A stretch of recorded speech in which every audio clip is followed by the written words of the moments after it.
Hello everyone, welcome to great Gyan. तो कैसे हैं आप लोग? सब बढ़िया।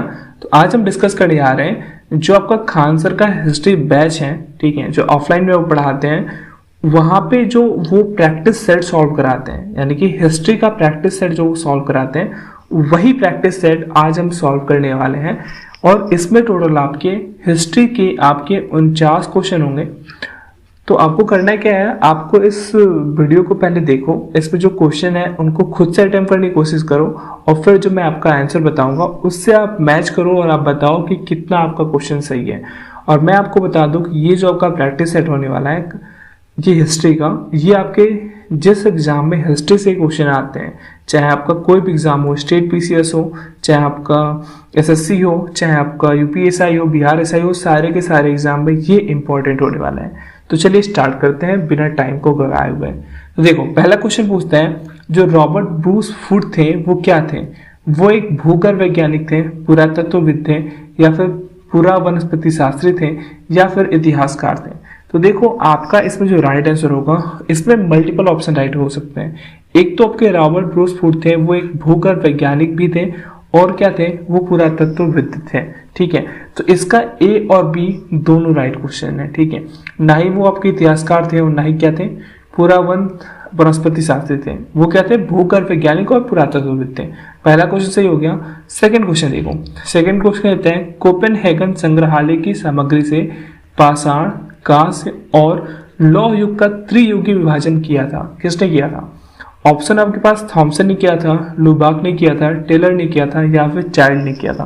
तो जो इसका राइट आंसर है वो है ऑप्शन ए, थॉमसन ने आपका त्रियुगी विभाजन किया था। कौन कौन से त्रियुगी? पाषाण काल, कांस्य युग और लौह युग। ये जो त्रियुगी विभाजन था उसने किसने किया था? थॉमसन ने किया था। अगला क्वेश्चन है हमारा, उत्खनित प्रमाणों के अनुसार पशुपालन का प्रारंभ हुआ था कहाँ पे? निचले पूर्व पाषाण काल में, मध्य पूर्व पाषाण काल में, ऊपरी एवं पाषाण काल में, या फिर मध्य पाषाण काल में? तो जो इसका राइट आंसर होगा वो होगा ऑप्शन डी राइट, मध्य पाषाण काल में। जो आपका पशुपालन का प्रारंभ हुआ था वो कहाँ से हुआ था? मध्य पाषाण काल में। अगले क्वेश्चन पे चलते हैं। अगला क्वेश्चन हमारा, मध्य पाषाणिक प्रसंग में पशुपालन के प्रमाण जहां मिले वह स्थान है लंगनाज, बिरभानपुर, आदमगढ़, या फिर चौपनी मांडो? तो जो इसका राइट आंसर है वो है ऑप्शन सी, आदमगढ़ में आपका मध्य पाषाणिक प्रसंग में पशुपालन के क्या मिले हैं? प्रमाण मिले हैं। कहाँ पे? आदमगढ़ में। अगला क्वेश्चन है, निम्नलिखित में से किस स्थल से हड्डी के उपकरण प्राप्त हुए हैं? ऑप्शन आपके पास चौपनी मांडो से, काकोरिया से, महदहा से, या फिर सराय नाहर राय से? जो इसका राइट आंसर होगा वो क्या होगा? वो होगा ऑप्शन सी राइट, महदहा से क्या मिला है? आपके हड्डी के उपकरण प्राप्त हुए हैं, ठीक है। अगला क्वेश्चन है, हड्डी से निर्मित आभूषण भारत में मध्य पाषाण काल में संदर्भ से प्राप्त हुए हैं। कहाँ से? सराय नहर राय से, महदहा से, लेखैया से, या फिर चोपनी मांडो से? तो जो इसका राइट आंसर होगा वो होगा ऑप्शन बी, महदहा से आपके क्या मिले हैं? आपके हड्डी से निर्मित आभूषण मिले हैं। समझ में आ गया? नेक्स्ट क्वेश्चन देखते हैं। अगला क्वेश्चन है, एक ही कब्र से 3 मानव कंकाल निकले हैं। कहाँ से? सराय नहर राय से, दमदमा से, महदहा से, या फिर लंगनाज से? तो जो इसका राइट आंसर होगा वो होगा 7th का बी, यानी कि दमदमा से आपके एक ही कब्र में यहाँ पे 3 मानव कंकाल मिले हैं। आपसे यही पूछ सकता है कि जो दमदमा है वो कहाँ पे है? तो ये आपके यूपी में है। कहाँ पे है? यूपी में है, ठीक है। अगले क्वेश्चन पे चलते हैं। अगला क्वेश्चन हमारा, खाद्यान्नों की कृषि सर्वप्रथम प्रारंभ हुई थी नव पाषाण काल में, मध्य पाषाण काल में, पूरा पाषाण काल में, या फिर प्रोटो ऐतिहासिक काल में? तो जो इसका राइट आंसर होगा वो होगा ऑप्शन ए, नव पाषाण काल में क्या हुआ था? खाद्यान्नों की कृषि सर्वप्रथम प्रारंभ हुई थी। समझ में आया? अगला क्वेश्चन देखते हैं। अगला क्वेश्चन हमारा, भारत में मानव का सर्वप्रथम साक्ष्य कहाँ मिलता है? ऑप्शन आपके पास नीलगिरी पहाड़ियों से, शिवालिक पहाड़ियों से, या फिर नर्मदा पहाड़ियों से, या फिर नर्मदा घाटी से? तो जो इसका राइट आंसर है वो है ऑप्शन डी, नर्मदा घाटी से भारत में मानव का सर्वप्रथम साक्ष्य मिलता है, ठीक है। अगले क्वेश्चन पे चलते हैं। अगला क्वेश्चन हमारा, मानव द्वारा सर्वप्रथम प्रयुक्त अनाज था। ऑप्शन आपके पास गेहूं था, चावल था, जौ था, या फिर बाजरा था? आपको आंसर बताना है, बताओ क्या होगा। तो देखो इसका जो राइट आंसर होगा वो होगा जौ। जो मानव द्वारा सर्वप्रथम प्रयुक्त जो अनाज था वो था जौ। जौ के बाद क्या था जी, जौ के बाद आपका मानव ने क्या यूज किया था, गेहूं यूज किया था। ठीक है, तो अब दो याद रखना, पहले जौ आया फिर क्या आया, गेहूं आया। ठीक है, तो इसमें राइट आंसर होगा ऑप्शन सी। अगले क्वेश्चन पे चलते हैं। अगला क्वेश्चन हमारा, भारतीय उपमहाद्वीप में कृषि के प्राचीनतम साक्ष्य प्राप्त हुए हैं। ऑप्शन आपके पास कोल्डेवा से, लोहरादेव से, या फिर मेहरगढ़ से, या फिर टोकवा से। तो जो इसका राइट आंसर होगा वो क्या होगा, ऑप्शन बी लोहरादेव से क्या होगा, वो क्या है कि यहाँ से भारतीय उपमहाद्वीप में कृषि के प्राचीनतम साक्ष्य मिले हैं। ठीक है, कहाँ से, लोहरादेव से। और लोहरादेव कहाँ पे है, तो ये आपके यूपी में है। समझ में आया। अगले क्वेश्चन पे चलते हैं। अगला क्वेश्चन हमारा, भारतीय उपमहाद्वीप में कृषि के प्राचीनतम साक्ष्य प्राप्त हुए हैं। कहाँ से, ब्रह्मगिरी से, बुर्जहोम से, कोल्डेवा से, या फिर मेहरगढ़ से। तो आपको बताना है इसमें राइट आंसर कौन सा होगा। तो देखो जो पूरे भारतीय महाद्वीप की अगर बात करें तो भारतीय महाद्वीप में आपके पूरे के पूरे आ जाते हैं जो आपके भारत के नजदीक हैं, जैसे कि आपका पाकिस्तान हो गया, नेपाल हो गया, ये पूरे के पूरे जो आपके क्षेत्र हैं वो कहाँ पे आते हैं, वो भारतीय उपमहाद्वीप पे आते हैं। तो इस पे जो राइट आंसर होगा वो होगा मेहरगढ़ से क्या मिला है, कृषि के प्राचीनतम साक्ष्य प्राप्त हुए हैं। ठीक है, मेहरगढ़ कहाँ पे है, मेहरगढ़ जो है ये आपके पाकिस्तान में है। कहाँ पे है, पाकिस्तान में। समझ में आया। और आपका लोहरादेव कहाँ पे है, ये आपके यूपी में है। समझ में आया इतना। अगले क्वेश्चन पे चलते हैं। अगला क्वेश्चन हमारा, उस स्थल का नाम बताएं जहां से प्राचीनतम अस्थायी जीवन के प्रमाण मिले हैं। ऑप्शन आपके पास धौलावीरा से, कालीबंगन से, या फिर किले गुल मोहब्बत से, या फिर मेहरगढ़ से। तो जो इसका राइट आंसर होगा वो क्या होगा, वो होगा ऑप्शन डी, मेहरगढ़ से क्या मिला है, आपका प्राचीनतम अस्थायी जीवन का प्रमाण मिला है। ठीक है, अगला क्वेश्चन है, निम्नलिखित में से किन स्थानों से मध्य पाषाण काल में पशुपालन के प्रमाण मिलते हैं। ऑप्शन आपके पास औदे से, बोरी से, बागोर से, या फिर लखनिया से। तो जो इसका राइट आंसर होगा वो होगा ऑप्शन सी, बागोर से क्या मिला है, आपके मध्य पाषाण काल में पशुपालन के प्रमाण मिले हैं। कहाँ से, बागौर से। तो ये ध्यान में रखना, इंपॉर्टेंट क्वेश्चन है। अगले क्वेश्चन पे चलते हैं। निम्नलिखित में से किसको चालकोलिथिक युग भी कहा जाता है। ऑप्शन आपके पास पूरा पाषाण युग को, नव पाषाण युग को, ताम्र पाषाण युग को, या फिर लौह युग को। तो जो इसका राइट आंसर है वो है ऑप्शन सी, आपके ताम्र पाषाण युग को चालकोलिथिक युग भी कहा जाता है। क्या कहता है, चालकोलिथिक युग। ठीक है, अगला क्वेश्चन है हमारा, निम्न में से किस एक पुरास्थल से पाषाण संस्कृति से लेकर हड़प्पा सभ्यता तक के सांस्कृतिक अवशेष प्राप्त हुए हैं। ऑप्शन आपके पास आमरी से, मेहरगढ़ से, कोट तेजी से, या फिर कालीबंगा से।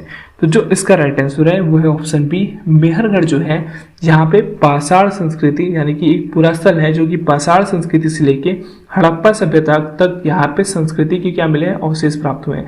मेहरगढ़ है जो एक काफी प्राचीन सभ्यता है और यहाँ पे काफी टाइम तक लोग यहाँ पे रहे, यानी कि यहाँ पे काफी टाइम तक सभ्यता जो है वहां पे फली फूली।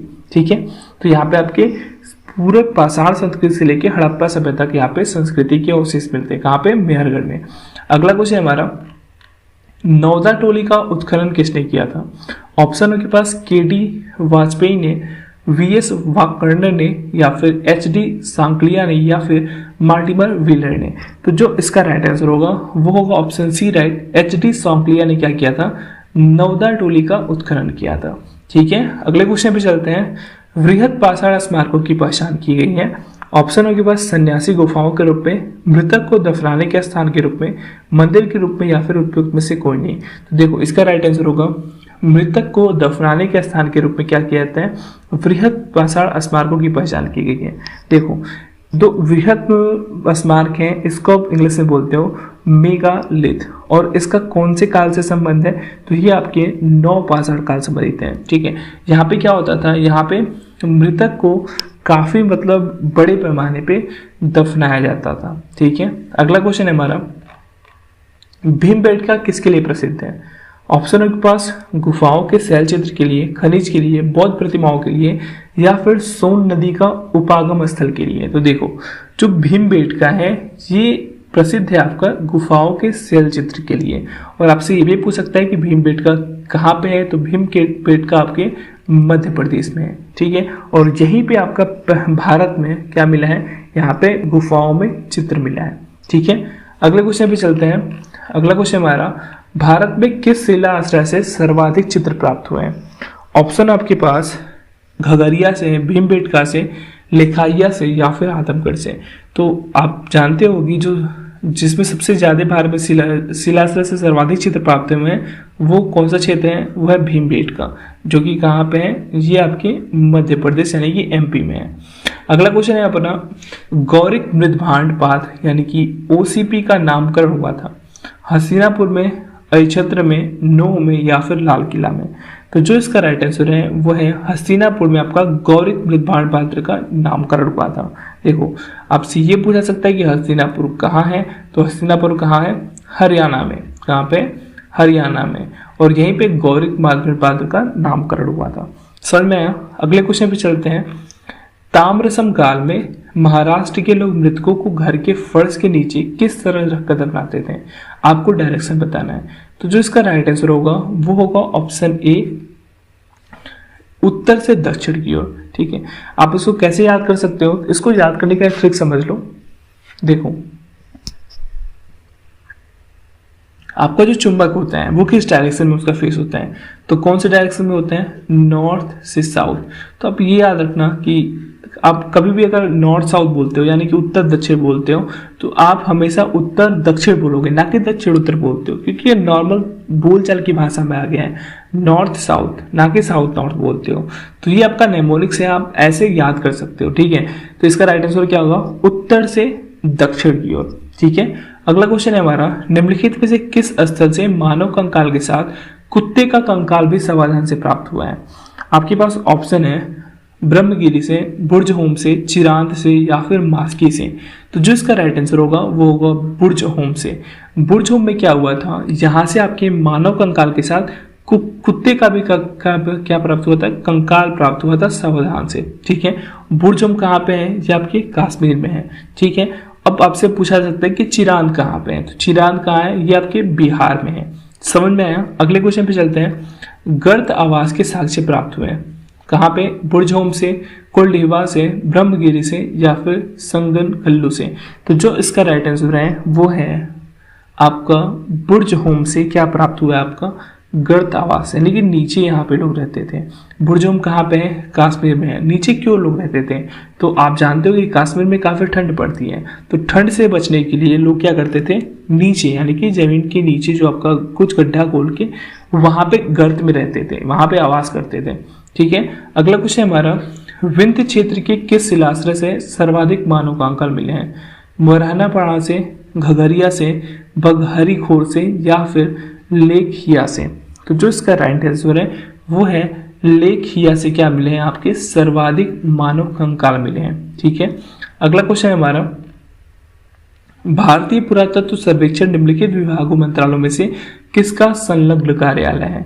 संस्कृति का, पर्यटन का, विज्ञान और प्रौद्योगिकी का या फिर मानव संसाधन विकास का? तो जो इसका राइट आंसर है वो है संस्कृति का। ठीक है, तो जो आपका भारत पुरातत्व सर्वेक्षण है वो संस्कृति मंत्रालय के क्या है? संलग्न कार्यालय है। अगला क्वेश्चन है, भारतीय पुरातत्व का जनक किसे कहा जाता है? ऑप्शन है आपके पास अलेक्जेंडर कनिंघम को, जॉन मार्शल को, मार्टिमर व्हीलर को या फिर जेम्स प्रिसेप को? तो जो इसका राइट आंसर है वो है ऑप्शन ए, अलेक्जेंडर कनिंघम को जो है उनको भारतीय पुरातत्व का जनक माना जाता है। अगले क्वेश्चन पे चलते हैं। अगला क्वेश्चन हमारा, राष्ट्रीय मानव संग्रहालय कहाँ पर है? गुवाहाटी में, बस्तर में, भोपाल में या फिर चेन्नई में? तो जो इसका राइट आंसर है वो है ऑप्शन सी, भोपाल में आपका राष्ट्रीय मानव संग्रहालय है। और आप जानते हो कि जो यहाँ पे मानव संग्रहालय है उसका नाम क्या है? इसका नाम है इंदिरा गांधी मानव संग्रहालय। क्या है? इंदिरा गांधी मानव संग्रहालय। ये आपका भोपाल में है। अब हम कुछ वन लाइनर क्वेश्चन देख लेते हैं। देखो, पहला क्वेश्चन पूछता है, यानी कि 29वां क्वेश्चन पूछता है, इतिहास का जनक किसे कहा जाता है? किसे कहा जाता है? इतिहास के जनक के रूप में कहा जाते हैं हेरोडोटस को। किसको? हेरोडोटस को।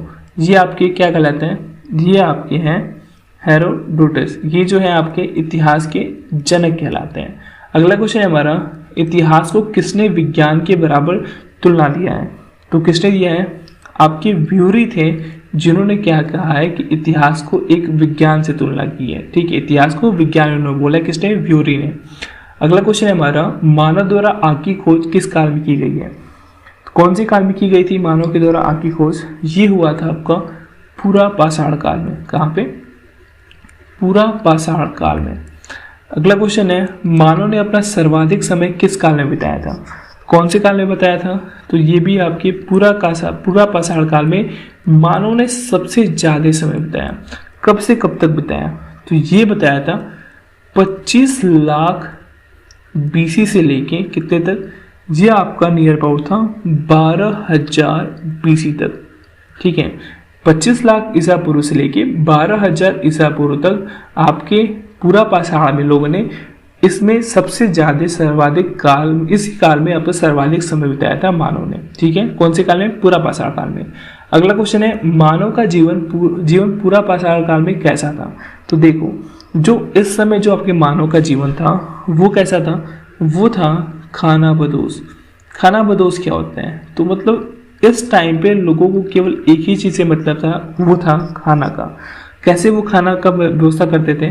तो वो आखेटक थे। क्या थे? वो आखेटक थे, यानी कि वो शिकार किया करते थे। ठीक है, वो आखेटक किया करते थे। या फिर खानाबदोश को आप हिंदी नाम से जानते हो, यायावत थे। क्या थे? यायावत थे। उनका पूरा का पूरा फोकस पैसे पे ना होके, ना कुछ भी होके, केवल खाना पे था। और वो आखेट करते थे, यानी शिकार करते थे। किस काल में? पूरा पाषाण काल में। अगला क्वेश्चन है, किस काल को माइक्रोलिथ कहते हैं? इसका राइट आंसर है आपका मध्य पाषाण को क्या बोलते हैं? हम इसको माइक्रोलिथ बोलते हैं, मध्य पाषाण काल को। ठीक है, माइक्रोलिथ के नाम से जाना जाता है। और आप एक फैक्ट ये याद कर लो कि मध्य पाषाण काल से क्या हुआ था?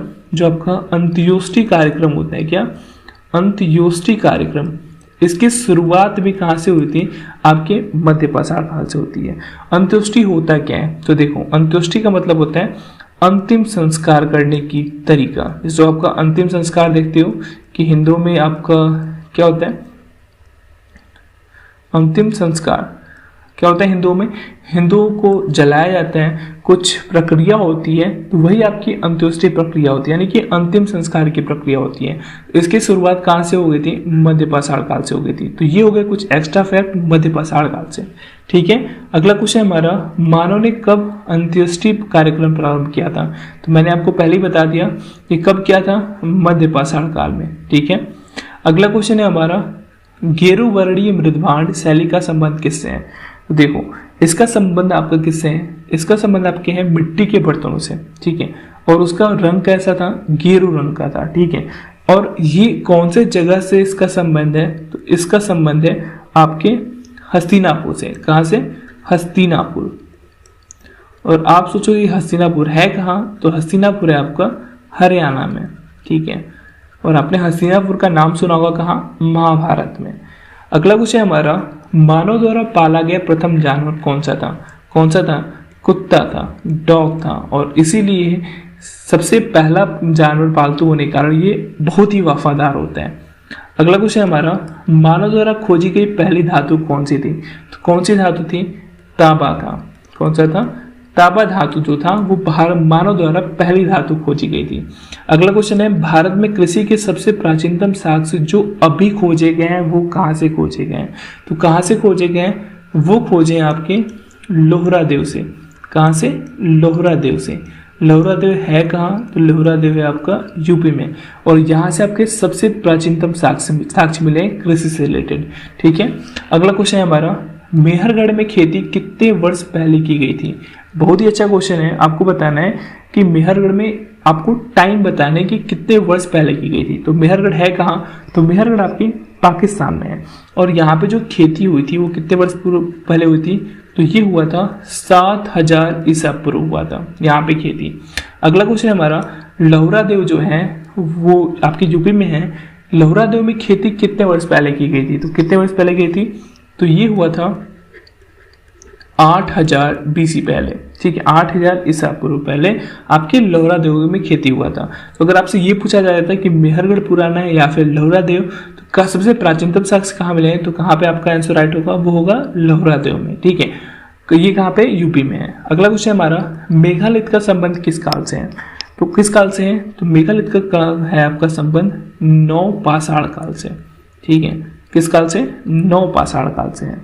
समझ में आया? अब देखो मेघालित मतलब इसमें क्या हुआ था, इसमें लाशों का टीला मिला था। क्या मिला था? यहाँ पे लाशों का टीला प्राप्त हुआ था, जिसको हम क्या बोलते हैं, बड़ा टीला, यानी कि बहुत ही यहाँ पे बड़ा सा टीला प्राप्त हुआ जहाँ पे लाशों का ढेर मिला था, उसी को हम मेघालित के नाम से जानते हैं। अगला क्वेश्चन हमारा, गैरिक मृद भांड किस काल में देखे जाते हैं?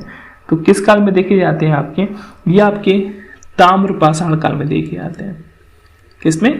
ताम्र पाषाण काल में, तो ये याद रखना आप। अगला क्वेश्चन हमारा, इतिहास वह काल जिसमें लिखित स्रोत हैं किंतु पढ़ा नहीं जा सका।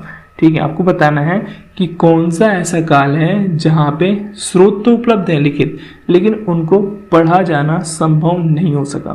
तो कौन सा ऐसा काल है? तो ये आपका आद्य ऐतिहासिक। कौन है? आद्य ऐतिहासिक जो है, इसमें आपके लिखित स्रोत तो हैं, लेकिन उनको ऐसी उनकी शैली है जिनको भी पढ़ा ही नहीं जा सका है। ठीक है, तो कौन सा काल है? आद्य ऐतिहासिक काल है। प्राक ऐतिहासिक काल की बात करें तो वहां पे कोई भी लिखित स्रोत मौजूद नहीं है। ऐतिहासिक में आपके लिखित स्रोत मौजूद हैं और उनको पढ़ा भी जा सका है, और आद्य ऐतिहासिक ऐसा काल है जहां पे लिखित स्रोत तो है लेकिन उनको पढ़ा नहीं जा सका है। अगला क्वेश्चन है हमारा, लौह युग किस काल को कहा गया है? तो किस काल को कहा गया है? तो ये आपका ऐतिहासिक काल को कहा गया है। इस काल को ऐतिहासिक काल को, और ऐतिहासिक काल वह काल है जहां पे लिखित स्रोत मौजूद भी हैं और उनको पढ़ा भी जा सका है। ठीक है, समझ में आया? अगला क्वेश्चन हम देखते हैं। अगला क्वेश्चन हमारा, कांस्य युग में कौन सी सभ्यता आती है? क्या है? कांस्य युग में कौन सी सभ्यता आती है? तो कौन सी सभ्यता आती है आपकी? आद्य ऐतिहासिक सभ्यता आती है। क्या आती है? आद्य ऐतिहासिक काल आती है। और आपका अगर सभ्यता पूछ दे तो कौन सी सभ्यता आती है? आपकी सिंधु सभ्यता आती है। ठीक है, अगला क्वेश्चन हमारा, मानव द्वारा प्रथम धातु का प्रयोग में लाया गया था। तो कौन सा धातु, कौन सा पदार्थ था, यानी कौन सा धातु था? तो वो था आपका तांबा। अगर अभी पूछे कि आधुनिक मानव का सबसे ज्यादा प्रयोग में लाया जाने वाला, यानी कि सबसे जो बेस पॉइंट है जहाँ पे ज्यादा प्रयोग किया जाता है, ज्यादा इंपॉर्टेंट जगह पे प्रयोग किया जाता है आधुनिक मानव के द्वारा, तो कौन सा वो पदार्थ होगा, यानी कौन सा धातु होगा? तो वो होगा आपका स्टील। ठीक है, अगला क्वेश्चन हमारा, इतिहास का वह कालखंड जिसके बारे में लिखित स्रोत नहीं है। तो मैंने आपको पहले ही बताया कि जो आपका प्राक ऐतिहासिक होता है, कौन सा? जो आपका प्राक ऐतिहासिक है, ये आपका ऐसा कालखंड है जहां पे कोई भी लिखित स्रोत मौजूद नहीं है। किसमें? प्राक ऐतिहासिक में। अगला क्वेश्चन देखते हैं। अगला क्वेश्चन हमारा, और ये आज हमारा लास्ट क्वेश्चन होगा, इतिहास का वह कालखंड जिसमें मानव द्वारा लिखित स्रोत उपलब्ध है तथा उसे सरलता से पढ़ा जा सका है। तो कौन सा ऐसा काल है? तो ये आपका है ऐतिहासिक। ठीक है, कौन सा है? ये आपका ऐतिहासिक कालखंड है जिसपे आपके स्रोत भी मौजूद हैं और उनको सरलता से पढ़ा जा सका है। ठीक है, तो ये आज हमारे हो गए 49 क्वेश्चन। तो आपको बताना है कि आपके 49 क्वेश्चन में से आपको कितने आते थे, यानी कि आपका कितना राइट आंसर है। आप कमेंट बॉक्स में लिखिए कि हाँ हमारा इतना राइट है। Then thanks for watching.